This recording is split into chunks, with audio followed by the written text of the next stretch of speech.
Okay, now that we've finished the tour of the machine and a brief talk about safety, now we're ready to actually fire the gun up and use it.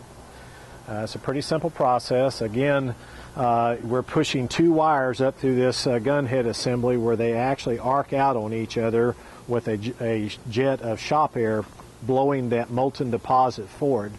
So what we do to crank the machine up is we turn the power supply on right there, and you'll notice that there's a white light that comes on.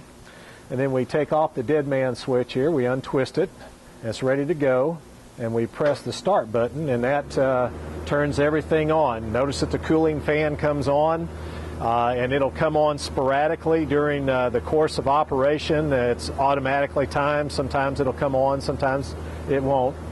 We'll notice that the lights are both green here. That means it's ready to go and ready to spray.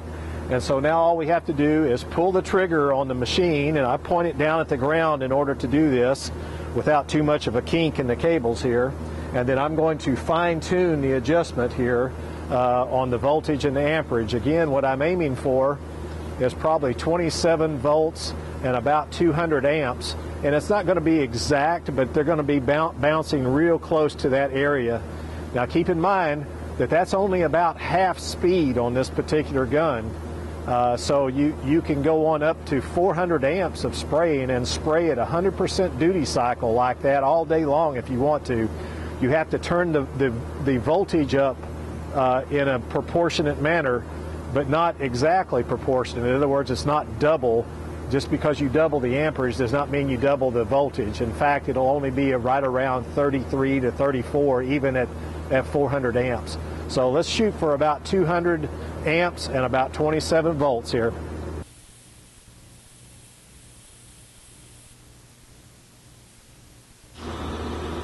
So now we have it at about 27 and 200, and it's ready to spray.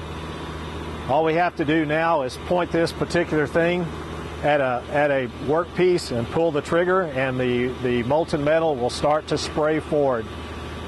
Typically speaking, the distance to the workpiece should be no more than about 6 to 8 inches. Too much further than that, the molten metal starts to cool down and won't stick as well.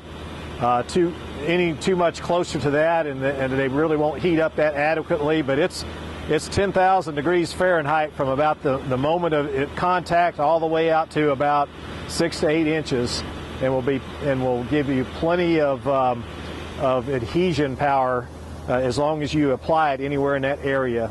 If you back off too much, the actual pieces of metal will start to strongly oxidize and even burn up, and they're actually even cool to the touch this far out. So, and that's about it. Now let's talk about some individual applications.